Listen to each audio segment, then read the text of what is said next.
Good morning, students.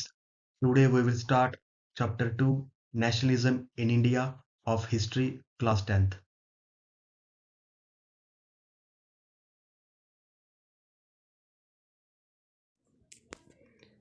Bharat एक विशाल देश जिसने सागर की तरह सभी धर्मों को नदियों के समान अपने भीतर धारण किया, जहां लोगों ने धन से ज़्यादा धर्म को महत्व दिया। भारत सोने की चिड़िया, जिसे लूटने के लिए आक्रांताओं ने भारत पर हमले किए, धन को लूटा और भारतीयों की हत्याएं की। देश की संस्कृति और भारतीयों के रक्षा के लिए महाराणा प्रताप, छत्रपति शिवाजी, रानी दुर्गावती, रानी लक्ष्मीबाई जैसे वीर और वीरांगना ने अपने जीवन को समर्पित किया। माँ भारती की रक्षा के लिए समय समय पर उसके वीर बेटों ने हंसते हंसते मृत्यु को स्वीकार किया। सन 1600 में व्यापार के लिए अंग्रेज भारत आए, ईस्ट इंडिया कंपनी के नाम से। उस वक्त ब्रिटेन की महारानी थी एलिजाबेथ प्रथम, जिन्होंने ईस्ट इंडिया कंपनी को एशिया में कारोबार करने की खुली छूट दी थी, मगर वक्त ने ऐसी करवट ली कि ये कंपनी कारोबार के बजाय सरकार बन बैठी। एक दौर ऐसा भी था जब ईस्ट इंडिया कंपनी के कब्जे में एशिया के तमाम देश थे। इस कंपनी के पास सिंगापुर और पेनांग जैसे बड़े बंदरगाह थे।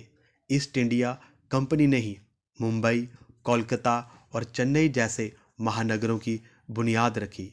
ये ब्रिटेन में रोजगार देने का सबसे बड़ा जरिया थी। भारत में इस कंपनी के पास 2.5 लाख से भी ज़्यादा फौज थी।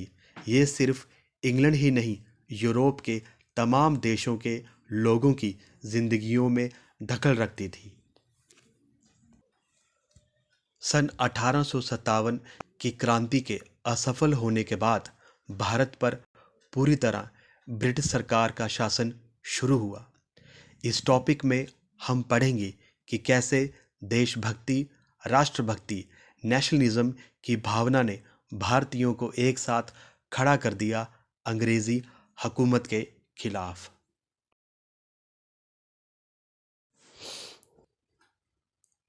नेशनलिज्म मीन्स देशभक्ति, राष्ट्रभक्ति। जो लोग अपने देश की सेवा के लिए अपना जीवन समर्पित कर देते हैं, ऐसे लोगों को देशभक्त कहा जाता है। देशभक्ति की भावना लोगों को एक दूसरे के करीब लाती है। किसी भी व्यक्ति का देश के प्रति अमूल्य प्रेम और भक्ति देशभक्ति की भावना को परिभाषित करती है। जो लोग सच्चे देशभक्त होते हैं, वह अपने देश के प्रति और उसके निर्माण के लिए कुछ भी कर सकते हैं।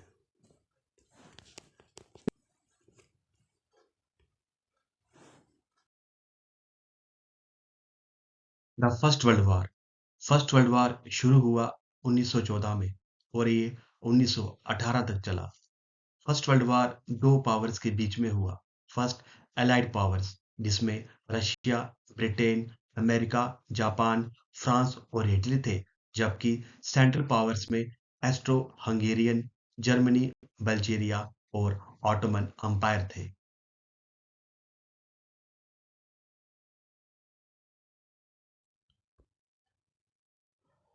Effects of world war in India. First world war का प्रभाव भारत पर भी पड़ा और भारत में नए पॉलिटिकल और इकोनॉमिक हालात पैदा हुए। हम कोशिश करेंगे वन बाय वन इसे समझने की। First, political. अंग्रेज़ों ने भारतीयों से ये वादा किया कि यदि भारतीय अंग्रेज़ों का प्रथम विश्व युद्ध में सहायता करते हैं और यदि अंग्रेज़ इस युद्ध को जीत लेते हैं तो वो भारत को आज़ाद कर देंगे। इस वादे के तहत भारत ने लोकतंत्र की प्राप्ति के उद्देश्य से इस विश्व युद्ध में ब्रिटेन का समर्थन किया था, लेकिन युद्ध के तुरंत बाद अंग्रेज़ों ने रॉल्ट एक्ट पास कर दिया। परिणाम स्वरूप भारतीयों में ब्रिटिश हुकूमत के प्रति असंतोष का भाव जागा। इससे राष्ट्रीय चेतना का उदय हुआ तथा जल्द ही असहयोग आंदोलन की शुरुआत हुई। नेक्स्ट है इकोनॉमिकल। किसी भी देश के लिए युद्ध करना इतना आसान नहीं रहता। युद्ध करने के लिए किसी भी देश को चाहिए होता है अपार धन, और अंग्रेज़ों ने इस धन की पूर्ति के लिए भारतीयों पर कई तरह के टैक्स लागू किए। चीज़ों के दाम 1913-18 के बीच डबल हो गए। लोगों को ज़बरदस्ती आर्मी में रिक्रूट किया गया। इस पर भारतीयों की मुसीबतें और भी बढ़ गई जब भारत के कई हिस्सों में फसलें खराब हो गईं। अकाल और एपिडेमिक इन्फ्लुएंजा के कारण भारत में करीब 12 to 30 मिलियन लोग मारे गए। लोगों को आशा थी कि फर्स्ट वर्ल्ड वॉर के बाद उनकी मुसीबतें ख़त्म हो जाएंगी, पर ऐसा नहीं हुआ।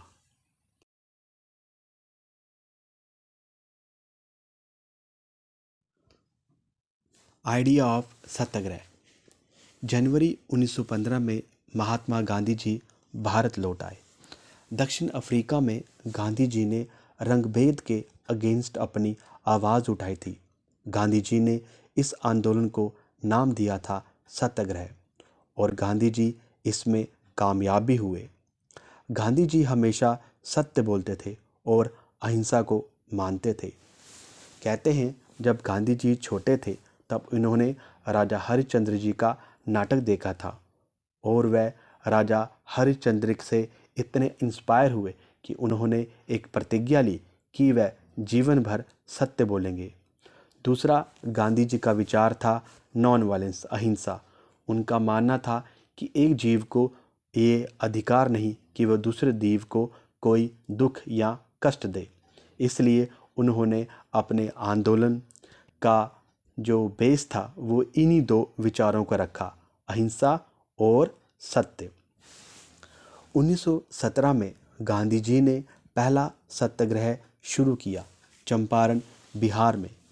यहाँ अंग्रेज़ किसानों से ज़बरदस्ती इंडिगो क्रॉप नील ग्रो करवाते थे, जिस वजह से किसानों की ज़मीन खराब तो होती ही थी, पर साथ में उन्हें पैसे भी बहुत कम मिलते थे। गांधी जी ने किसानों को आंदोलन के लिए इंस्पायर किया। दूसरा सत्याग्रह शुरू किया खेड़ा डिस्ट्रिक्ट ऑफ गुजरात में। यहाँ किसानों की फसलें खराब हो गई थीं और प्लेग नाम की महामारी फैल गई थी, जिस कारण किसान रेवेन्यू टैक्स नहीं दे पा रहे थे। यहाँ गांधी जी ने किसानों के लिए रेवेन्यू में रिलैक्सेशन की डिमांड की। और तीसरा किया अहमदाबाद में कॉटन मिल वर्कर्स के लिए। बढ़ती महंगाई की वजह से और चीज़ों के दाम बढ़ने से वर्कर्स बहुत परेशान थे। उनकी डिमांड थी कि उनके वेजेस को बढ़ाया जाए। गांधी जी ने इन तीनों आंदोलन को लीड किया और ये तीनों आंदोलन कामयाब भी रहे। थोड़ा हम पढ़ते हैं गांधी जी के बारे में, आपको बताते हैं। गांधी जी एक बैरिस्टर थे, उन्होंने लॉ किया था, वो एक अच्छी फैमिली से बिलोंग भी करते थे। फिर वो राजनीति में कैसे आए? कहते हैं एक बार वह ट्रेन में ट्रैवल कर रहे थे, उनके पास फर्स्ट क्लास का टिकट भी था।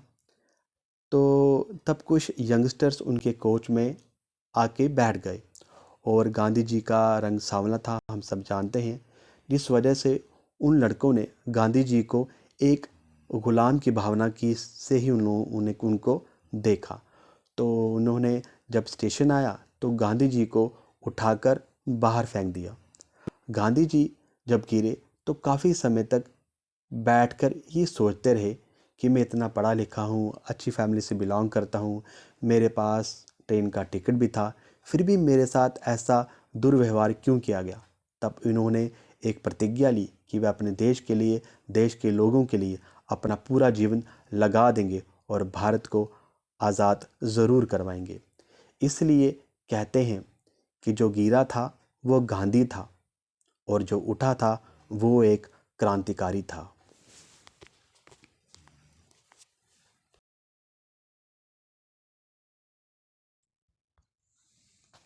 Raoult act.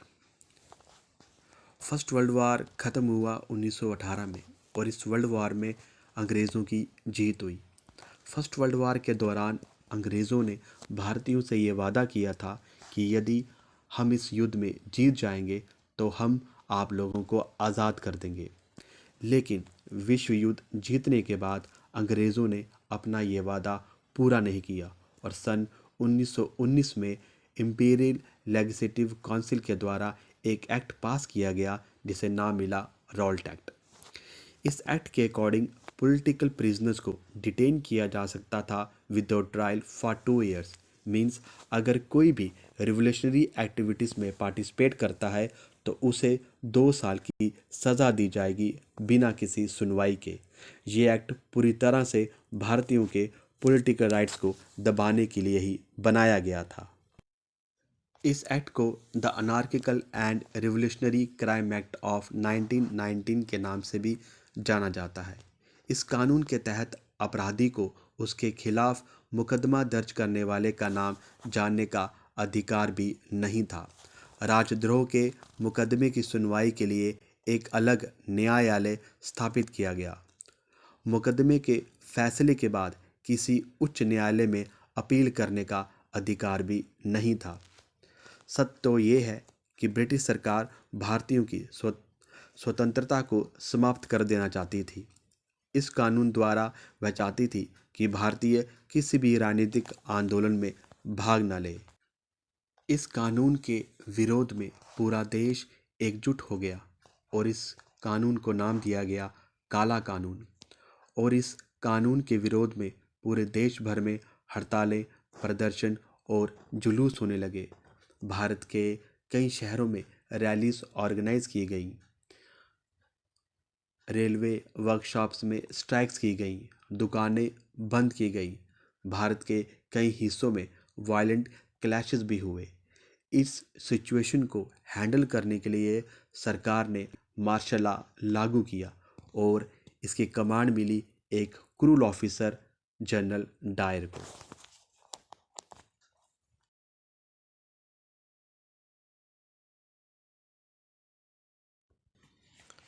हमारा नेक्स्ट टॉपिक है जलियांवाला बाग।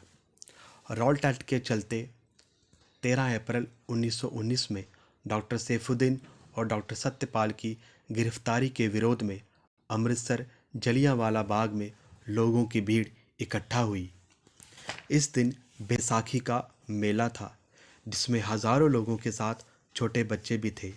जनरल डायर चाहता था कि भारतीयों के मन में ऐसा डर भर दिया जाए जिससे कोई भी अंग्रेज़ी सरकार के अगेंस्ट खड़ा ना हो पाए। डायर अपनी फोर्स के साथ वहां पहुंचा और सभी एग्जिट्स बंद कर दिए और मासूम लोगों पर अंधाधुंध गोलीबारी शुरू कर दी, जिसमें छोटे बच्चों के साथ हज़ारों लोगों की जानें चली गई। ये घटना ब्रिटिश हुकूमत के काले अध्यायों में से एक है जिसे जलियांवाला बाग हत्याकांड के नाम से जाना जाता है। अंग्रेज़ों ने भारतीयों पर इतने जुल्म किए थे कि उन्हें बताना किसी भी इतिहासकार के लिए मुमकिन नहीं।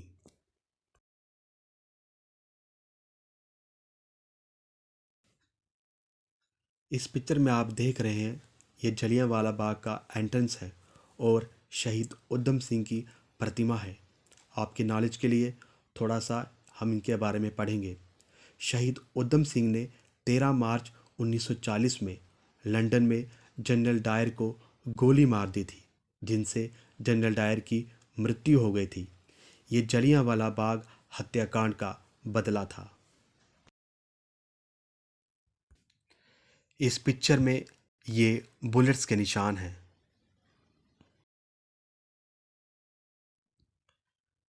खिलाफत मूवमेंट। गांधी जी चाहते थे हिंदू और मुसलमान मिलकर ब्रिटिश सरकार के अगेंस्ट एक स्ट्रांग मूवमेंट खड़ा करें। इसी दौरान फर्स्ट वर्ल्ड वॉर में ऑटोमन एम्पायर हार गया। इसके बाद ऐसी अफवाह फैली कि एक हार्श पीस ट्रीटी के अनुसार खलीफा, जिन्हें spiritual head of Islamic world के नाम से भी जानते हैं, उनकी ताकतों को कम कर दिया जाएगा। खलीफा की पावर्स को डिफेंड करने के लिए मार्च 1919 बॉम्बे में एक खिलाफत कमेटी बनाई गई जिसमें मोहम्मद अली, शौकत अली ने इम्पोर्टेंट रोल प्ले किया। गांधी जी और मोहम्मद अली और शौकत अली ने पूरी कोशिश की कि हिंदू मुस्लिम को यूनाइट किया जाए और डिवाइड एंड रूल की पॉलिसी से भारतीयों को बचाया जाए। वाई नॉन कॉपरेशन मूवमेंट, असहयोग आंदोलन क्यों?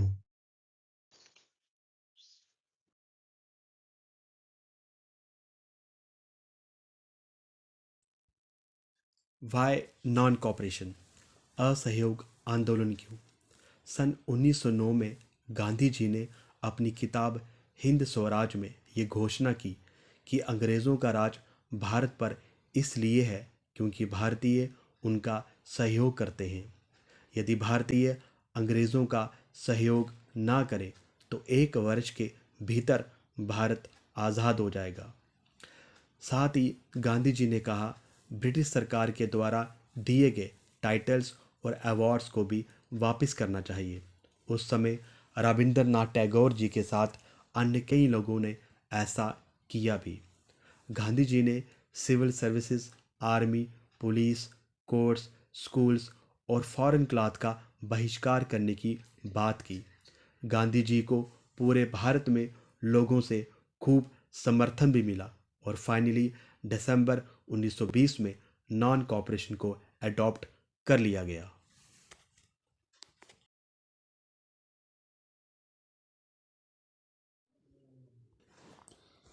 Differing stands with in the movement. Non cooperation खिलाफत मूवमेंट शुरू हुआ जनवरी 1921 में। इसमें समाज के सभी वर्गों ने हिस्सा भी लिया। स्वराज की कॉल पे सब लोगों ने इस पर रिस्पॉन्ड भी किया। लेकिन जहां स्वराज का मीनिंग फ्रीडम फाइटर्स के लिए फुल इंडिपेंडेंस था, वहीं स्वराज का अर्थ दूसरे लोगों के लिए अलग अलग था। तो चलें इसे समझने की कोशिश करते हैं। जैसे एक किसान के लिए स्वराज का अर्थ क्या हो सकता है?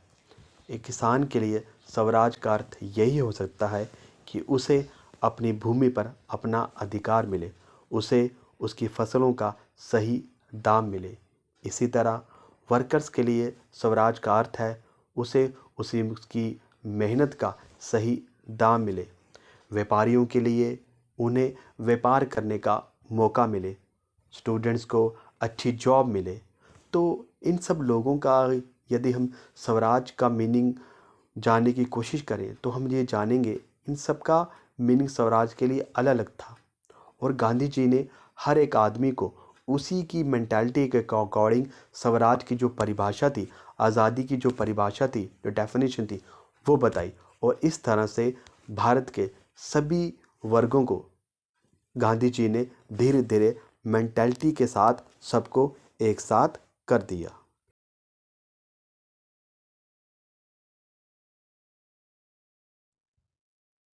Movement in the towns. अब हम पढ़ेंगे कि शहरों में आंदोलन कैसा रहा। इस आंदोलन में मिडिल क्लास ने सबसे ज़्यादा पार्टिसिपेट किया। हज़ारों स्टूडेंट्स ने गवर्नमेंट स्कूल्स और कॉलेजेस को छोड़ दिया।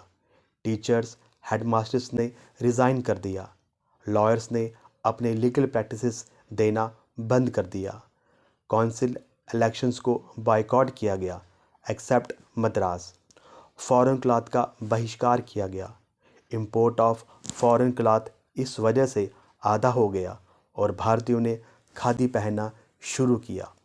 लेकिन धीरे धीरे ये आंदोलन कमज़ोर होता गया क्योंकि खादी महंगा था, जिस वजह से सबके लिए अफोर्डेबल नहीं था।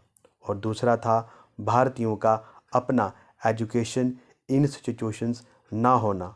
इस वजह से टीचर्स और स्टूडेंट्स ना चाहते हुए भी स्कूल और कॉलेजेस में जाने लगे और इनके साथ लॉयर्स भी कोर्ट में जाने लगे। हमारा एक इम्पॉर्टेंट टॉपिक है लिक्वर शॉप पिकेट। ये एक प्रकार का धरना था जो भारतीय महिलाओं के द्वारा शराब की दुकानों के सामने किया जाता था।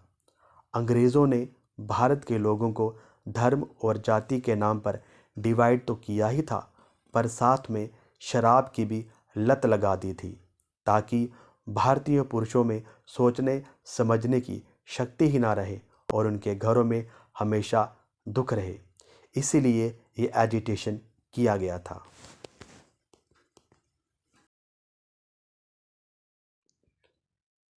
Rebellion in the country side. तो चले शुरू करते हैं। अवध में किसानों ने एक आंदोलन शुरू किया तालुकदार और लैंडलॉर्ड्स के अगेंस्ट, जिसे लीड किया एक सन्यासी बाबा रामचंद्र ने, जो फिजी में एक इंडेंटर्ड लेबर भी थे। तालुकदार्स और लैंडलॉर्ड्स ने हाई रेंट और बेगार के नाम पर किसानों का जीवन दुखों से भर दिया था। बेगार मीन्स लैंडलॉर्ड्स और तालुकदार किसानों और मज़दूरों से ज़बरदस्ती अपने खेतों में काम करवाते थे और इसके बदले उन लोगों को कोई पैसा भी नहीं देते थे। और ये जो एजिटेशन है ये इसी के विरुद्ध, इसी के अगेंस्ट किया गया था। किसानों की कुछ डिमांड्स थी, जैसे वो चाहते थे कि रेवेन्यू को कम किया जाए, एबॉलिशन किया जाए बेगार का पूरी तरह, और तीसरा तालुकदार लैंडलॉर्ड्स का सामाजिक बहिष्कार किया जाए। और इसका साथ दिया बार्बर्स और वॉशर्समैन ने भी। उन्होंने तालुकदार और लैंडलॉर्ड्स को बेसिक सर्विसेज देना बंद कर दिया, जैसे बाल काटना और कपड़े धोना। और उन्होंने इस एजिटेशन का नाम दिया नाई धोबी बंद। जब नेहरू जी को इस आंदोलन की जानकारी मिली तब उन्होंने बाबा रामचंद्र और अन्य लोगों के साथ मिलकर एक किसान सभा बनाई, ताकि किसानों को, मज़दूरों को एक साथ खड़ा किया जाए इस तालुकदार और लैंडलॉर्ड्स के सिस्टम के अगेंस्ट, और किसानों को उनका अधिकार मिले।